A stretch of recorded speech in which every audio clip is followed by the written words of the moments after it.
Right, so let's set up our all of our properties for the solver itself. Okay, so first things first, we need lots of constraint iterations. That's to allow the the soft constraints to be strong, basically. Okay, let's see. We want.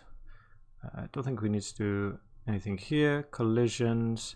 We want to create deforming static objects. Okay, so that we get the animation of this box.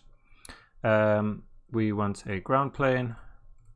Just at 0 is fine.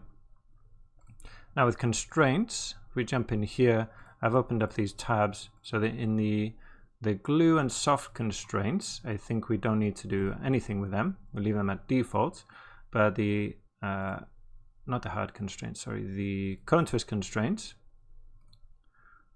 Okay, we need to actually turn them on.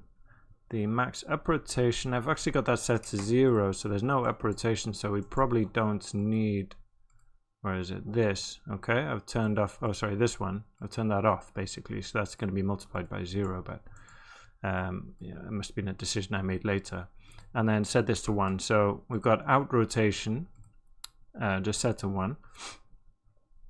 Max twist set to 1, so that will multiply by 180 to give us the full twist. And then the rest of this can be left as it is. Let's see what else we want. I think that's it in here. And then the breaking thresholds. What I'm going to do here, we're not actually going to be breaking the constraints, but I'm going to do something else to them. I'm going to use this door to not store as well. So these are the metal constraints basically. Turn off this distance threshold. I don't want to break them. I'm going to use a vex expression. Okay, and let's say if my frame number is more than, we'll do 78. Do something, and that something is to change the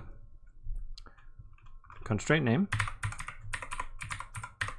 Constraint name, I can see I've just put a Y there.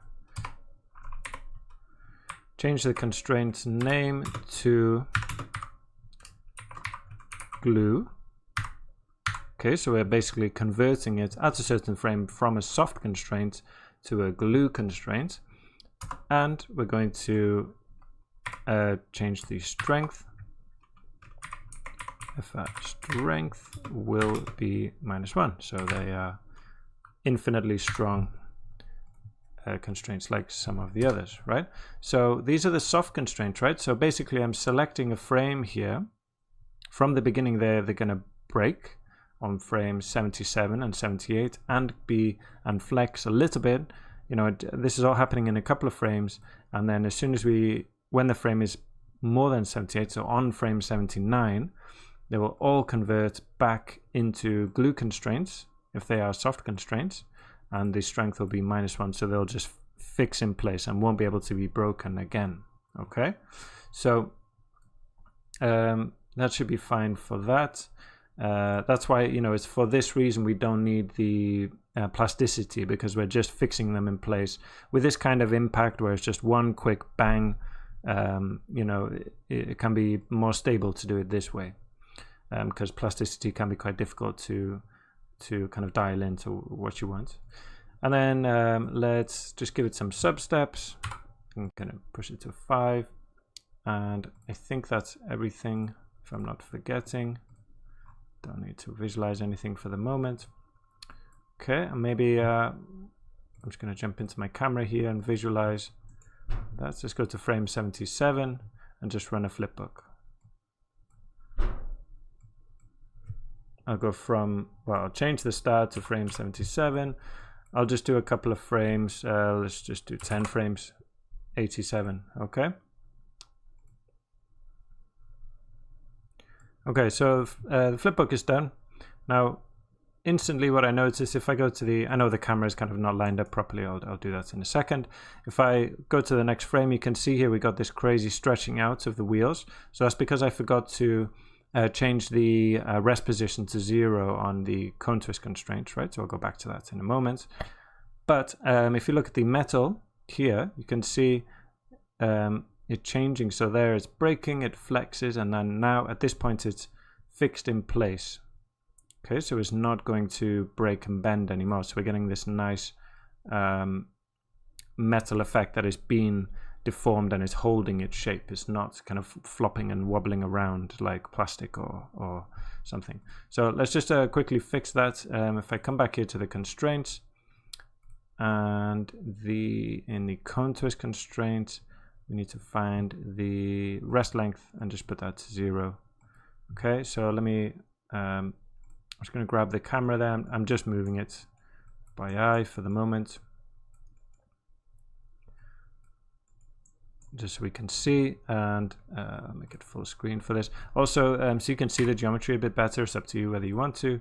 If you press D, go into your display options and go wire over pack geometry, so then you can see a bit better what's going on.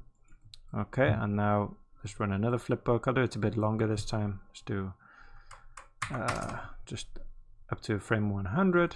Let's take a look at that. There we go. So let's take a look. So that seems better. We're not getting the wheels kind of popping out all over the place. We're getting a bit of rotation and flex from the wheels. And yeah, again, the door is kind of coming away from the side there. So you can see this big kind of split at the side is because we've got separate constraints for the body and the door, which is cool. And a bit of flex up and down from the wheels. But yeah, all in all, looks like we're going in the right direction.